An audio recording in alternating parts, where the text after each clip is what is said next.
Hunger is a silent killer. It doesn't strike like a bullet or explode like a bomb. It creeps in slowly, tightening its grip, turning people into ghosts before they even take their last breath. But what if hunger wasn't just a tragedy?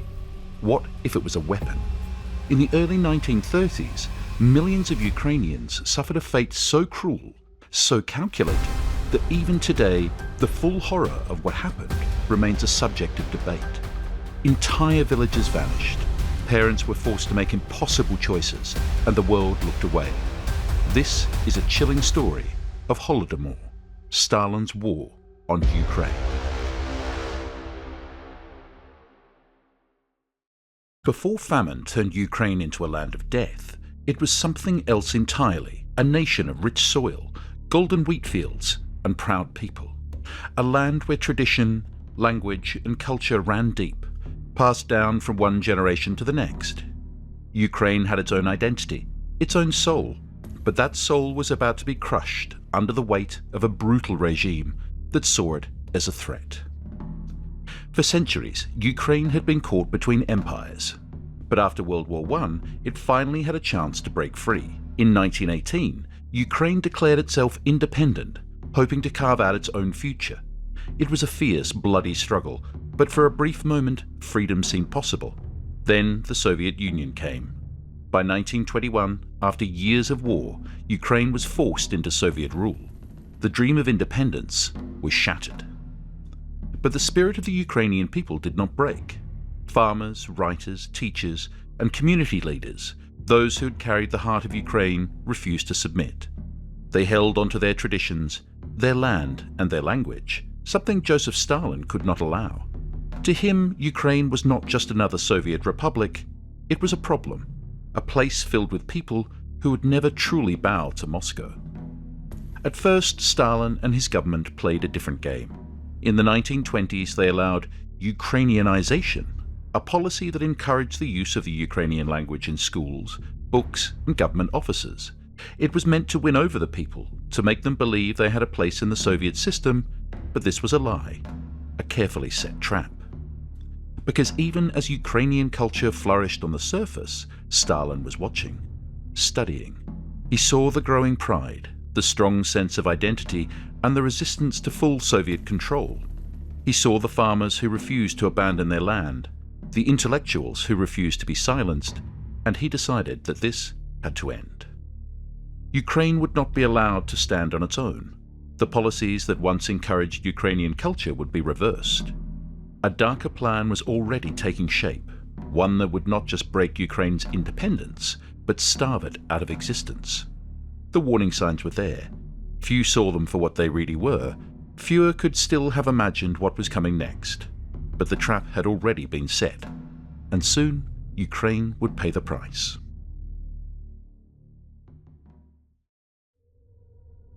The moment Stalin seized full control of the Soviet Union, Ukraine's fate was sealed. The mask of tolerance was ripped away and the true face of Soviet rule was revealed. The war against Ukrainian identity had begun. In 1929, Stalin unleashed a policy that would shatter Ukraine's way of life: collectivization. Private farms, some of which had been passed down for generations, were abolished overnight. Farmers were stripped of their land, their homes, their tools, even their livestock. Everything they had built, everything they had worked for, was now the property of the state. On paper, collectivization was supposed to modernize Soviet agriculture. In reality, it was a weapon, a way to break the independence of the Ukrainian farmer. The land was no longer theirs, but Stalin's, and anyone who resisted was an enemy. And resist they did. All across Ukraine, farmers fought back. They hid grain. They slaughtered their own animals rather than let the Soviets take them. They refused to join the state-run farms. Rebellion spread like wildfire, but the Soviet response was swift and merciless. Stalin's forces cracked down with terrifying brutality. Armed Soviet squads stormed villages, forcing families onto collective farms at gunpoint. Those who resisted were beaten, arrested, or worse. Thousands of Ukrainian farmers were lined up and shot. The Red Army and secret police flooded the countryside, hunting down anyone who dared defy the Soviet rule. And then came the Kulak extermination. The word Kulak had once referred to wealthy landowners, but under Stalin it became something else entirely. Anyone who owned land, even a small plot, was labelled a Kulak. Anyone who resisted collectivization was branded an enemy of the people.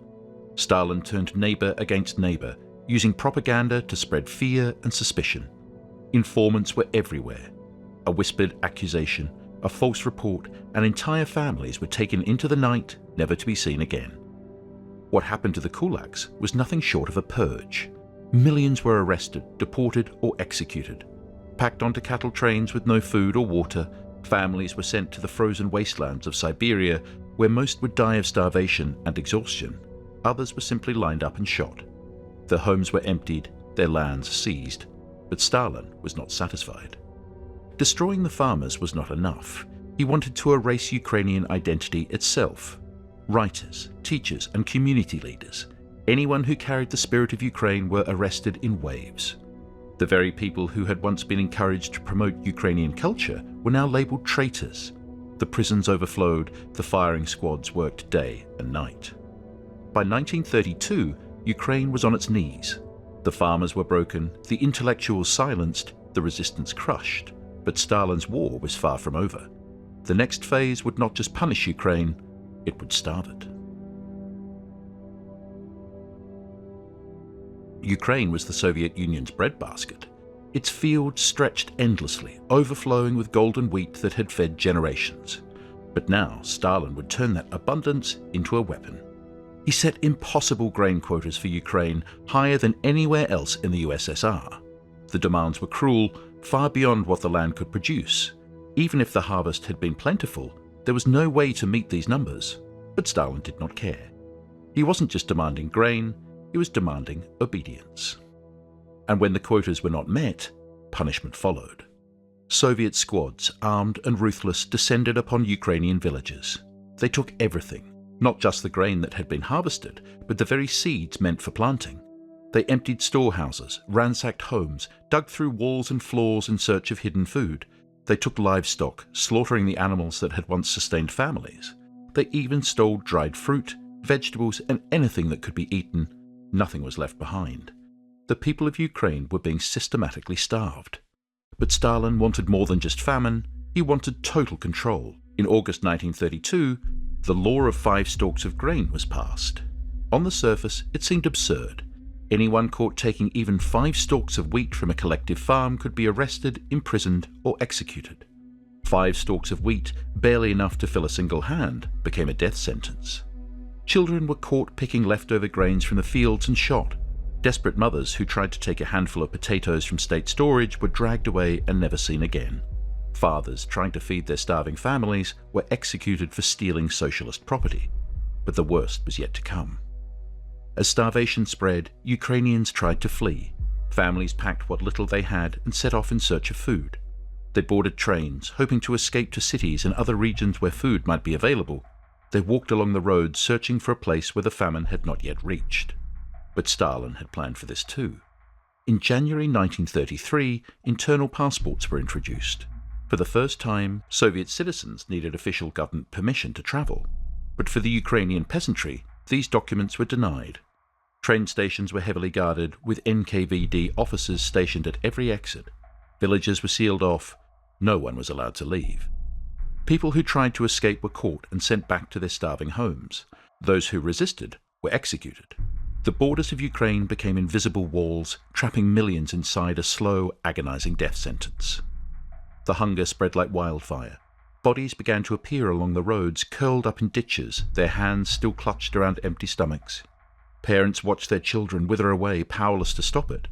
Entire villages fell silent, their residents too weak to move, too starved to speak, and yet the grain shipments to Moscow never stopped.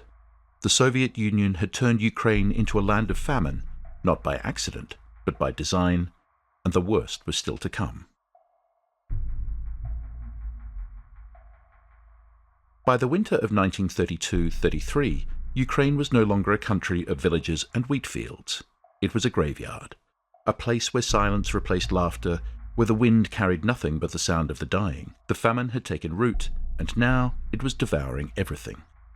Entire villages collapsed into starvation. Houses stood empty, their doors swinging open in the cold wind, the families inside long gone. The roads were lined with bodies, men, women, and children who had set out to find food and never returned. Some lay in frozen heaps, others curled up on doorsteps, their faces hollow, their limbs twisted. No one had the strength to bury them. But as the people of Ukraine withered away, Stalin's enforcers grew stronger.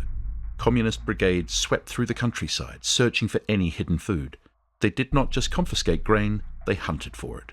They carried long metal rods, stabbing them into the ground and into walls, searching for secret stashes of flour, potatoes, even dried berries. If they found anything, they took it. If they found nothing, they accused the family of hiding food and punished them anyway. Children cried as their last handful of bread was ripped from their hands. Mothers begged for mercy. The brigades had none. They laughed, they mocked, and then they left, leaving families behind to die in the freezing dark. The hunger drove people mad. At first they ate whatever they could find: grass, tree bark, leather boots. Dogs and cats disappeared from villages. People boiled leaves into soup, scraping together anything that might trick their bodies into feeling full. But nothing could stop the inevitable. Soon the hunger drove them to do the unthinkable. Fathers slaughtered their own children. Mothers cooked their dead sons and daughters, sobbing as they fed them to the ones who still lived. Neighbours stalked each other like animals, waiting for someone to fall unconscious, waiting for death to give them one last meal. The madness spread like a disease. Some people dug up fresh graves and ate the corpses. Others murdered friends, strangers, even their own parents for a scrap of flesh. Over 2,500 cases of cannibalism were documented by Soviet authorities, but the true number was far, far higher. And yet the Soviet government did nothing. Doctors in the cities stopped treating famine victims. There was no point. Hospitals were filled with the dying, bodies stacked in corners like firewood. Those who made it to medical centers found no food, no medicine, just death waiting in a different room. The weak collapsed in the streets, their bodies left where they fell. There were no funerals, no prayers. The dead were dragged to mass graves and tossed in like garbage. If there was no one left to dig, the bodies were left to rot in the open. Fields that once grew wheat were now littered with skulls and bones. At the height of the famine, 28,000 people were dying every single day. Ukraine had become a nation of ghosts. The fields of Ukraine were littered with the dead. Entire villages had been wiped from existence, their homes now silent tombs. And yet, as millions perished, Stalin had one final order. No one would ever speak of this. The Soviet Union did not just commit genocide, it erased it. The famine that had stolen millions of Ukrainian lives did not exist, at least not according to Moscow. Stalin and his officials denied everything. There was no starvation, no suffering, no mass graves. The images of death, the stories of horror, the truth itself, all of it was buried under a mountain of Soviet lies. And anyone who dared to say otherwise, they disappeared. Survivors who whispered of the famine, even in private, were arrested and executed. If a child mentioned a starving village, their entire family could be sent to a labor camp. If a farmer spoke of the food that had been stolen from his land, he could be accused of treason. Soviet officials ensured that no records of the famine were kept. Death certificates listed false causes: heart failure, old age, disease. Entire archives were destroyed.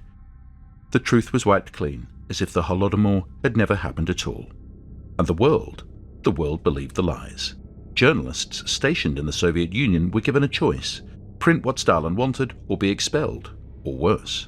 Some chose to tell the truth. British journalist Gareth Jones travelled to Ukraine and saw the horrors firsthand. He reported what he had witnessed: bodies in the streets, entire villages collapsing from starvation, people eating bark and insects to survive. He spoke out, warning the world that Stalin had turned Ukraine into a mass grave. But his voice was drowned out, because the most influential journalist in Moscow was Walter Duranty of the New York Times, and he told the world that there was no famine. Duranty, a trusted foreign correspondent, wrote article after article claiming that reports of starvation in Ukraine were exaggerated, even fabricated. He painted Stalin as a great leader, praised Soviet policies, and dismissed survivors' testimonies as anti-Soviet propaganda. His lies were so convincing that he won a Pulitzer Prize for his reporting. The world read Duranty's words and turned away. Governments ignored pleas for help. International leaders accepted Stalin's denials. While Ukraine starved, the Soviet Union continued to export grain to the West. grain soaked in the blood of the dead. Even after the famine ended, the silence remained. Survivors carried their trauma in secret. Parents who had watched their children die of hunger could not speak of it. They were forced to live among the very officials that had stolen their food, knowing that any mention of the Holodomor could mean death. For decades, the Soviet Union maintained its lie. The Holodomor was erased from history. The famine had ended, but Ukraine did not come back to life. And yet Stalin was not done reshaping Ukraine.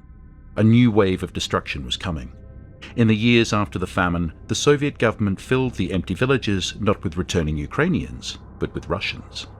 Entire communities were erased, their culture replaced. Ukrainian names were wiped from maps. Russian settlers were given homes that once belonged to starving families. The scars of the Holodomor were not allowed to heal, instead they were covered up, replaced, rewritten. It was a deliberate act of erasure, and it didn't stop there. History itself was rewritten. Ukrainian textbooks never mentioned the famine, schools did not teach it. Children grew up never knowing what had happened to their own grandparents, never hearing the stories of the millions who had perished. The genocide had been buried, not just in graves, but in memory. Even those who tried to document the past were silenced. Scholars who spoke of the famine were arrested, exiled, or killed. Any attempt to research the truth was crushed under the weight of Soviet propaganda, and the world, misled by Stalin's lies and the complicity of Western journalists, moved on. For decades, the Holodomor remained a whisper, a shadow in history. It was only after the fall of the Soviet Union that the truth finally began to surface. As Ukraine gained independence in 1991, the survivors who had spent a lifetime hiding their pain began to speak. The silence was broken. The stories poured out, and the world could no longer look away, but the fight for recognition was far from over. Even today, there are those who deny the Holodomor. There are those who call it a tragedy, an accident, a consequence of bad policy. But the truth is clear. It was a genocide, a deliberate attempt to destroy the Ukrainian people, and no matter how hard history was rewritten, the dead will never be forgotten. Of course, after everything that had happened, there were even attempts to avoid calling the Holodomor what it truly was: genocide. Some claimed it was just a tragic consequence of Soviet policies gone wrong, a miscalculation in Stalin's aggressive push for collectivization. Others argued that it was part of a wider famine that affected different parts of the USSR, not just Ukraine.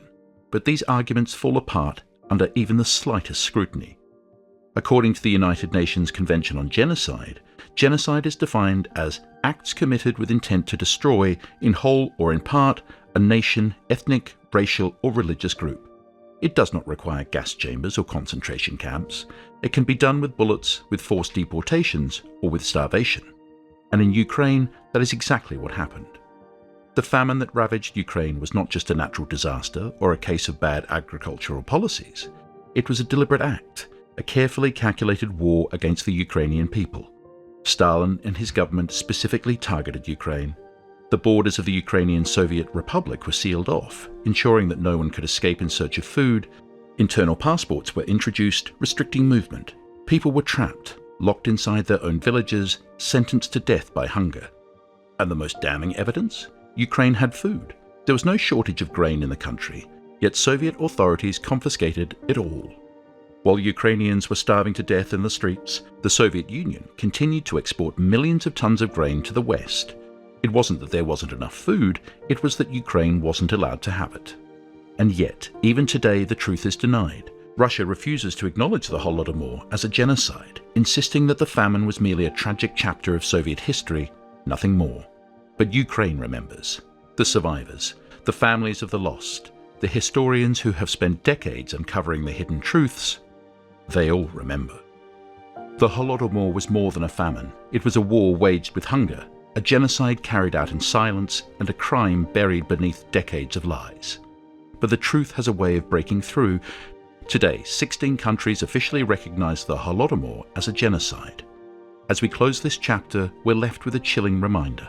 Genocides don't always come with guns and gas chambers. Sometimes they come with empty plates and locked doors. Thank you for walking through this dark history with me. Until next time, stay curious, stay questioning, and never let the forgotten be forgotten.